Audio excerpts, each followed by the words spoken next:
ರಾಜ್ಯ ಸರ್ಕಾರ ಮಂಡಿಸಿದ ಬಜೆಟ್ ಕುರಿತು ತೀವ್ರ ಅಸಮಾಧಾನ ವ್ಯಕ್ತಪಡಿಸಿರುವ ವಿರೋಧ ಪಕ್ಷಗಳು ಇದು ರಾಜ್ಯದ ಅಭಿವೃದ್ಧಿಗೆ ಮಾರಕವಾಗಿದೆ ಎಂದು ಆರೋಪಿಸಿವೆ.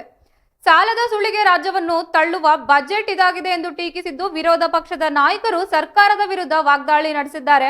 ಶುಕ್ರವಾರ ವಿಧಾನಸೌಧದಲ್ಲಿ ಸುದ್ದಿಗೋಷ್ಠಿ ನಡೆಸಿದ ವಿರೋಧ ಪಕ್ಷದ ಮುಖಂಡರು ಸರ್ಕಾರದ ವಿರುದ್ಧ ವಾಗ್ದಾಳಿ ನಡೆಸಿದ್ದು, ಸರ್ಕಾರದ ಗ್ಯಾರಂಟಿ ಯೋಜನೆಗಳ ಹೆಸರಿನಲ್ಲಿ ಹಣ ದುಂದುವೆಚ್ಚ ಮಾಡಲಾಗುತ್ತಿದೆ, ಆದರೆ ಅಭಿವೃದ್ಧಿ ಕಾರ್ಯಗಳಿಗೆ ಹಣವಿಲ್ಲ ಎಂದು ದೂರಿದ್ದಾರೆ.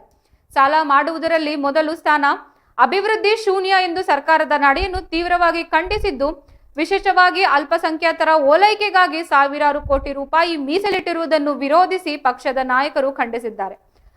ಹಜ್ ಭವನ ನಿರ್ಮಾಣದಂತಹ ಯೋಜನೆಗಳು ರಾಜಕೀಯ ಪ್ರೇರಿತವಾಗಿದೆ ಎಂದು ಆರೋಪಿಸಿದ್ದು, ರಾಜ್ಯದ ಆರ್ಥಿಕ ಪರಿಸ್ಥಿತಿ ಹದಗೆಟ್ಟಿದ್ದರೂ ಸರ್ಕಾರಕ್ಕೆ ಇದು ಕಾಣಿಸುತ್ತಿಲ್ಲ ಎಂದು ಕಿಡಿಕಾರಿದ್ದಾರೆ. ರೈತರು, ನೇಕಾರರು ಮತ್ತು ಯುವಕರಿಗೆ ಯಾವುದೇ ಸ್ಪಷ್ಟ ಯೋಜನೆಗಳನ್ನು ಬಜೆಟ್ನಲ್ಲಿ ನೀಡಿಲ್ಲ ಎಂದು ದೂರಿದ್ದಾರೆ.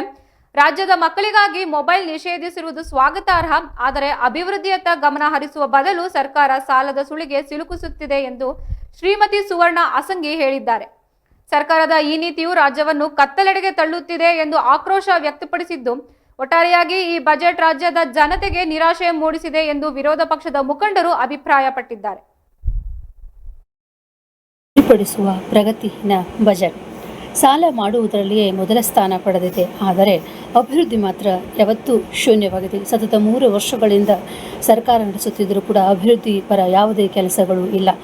ರಾಜ್ಯದ ಜನರಿಗೆ ಸಾಲದ ಭಾಗ್ಯ ನೀಡುವುದೇ ಕಾಂಗ್ರೆಸ್ ಸರ್ಕಾರದ ಇನ್ನೊಂದು ಗ್ಯಾರಂಟಿ ಯೋಜನೆ ಆಗಿರೋದು ತಮಗೆಲ್ಲರಿಗೂ ಗೊತ್ತಿರತಕ್ಕಂಥ ವಿಷಯ.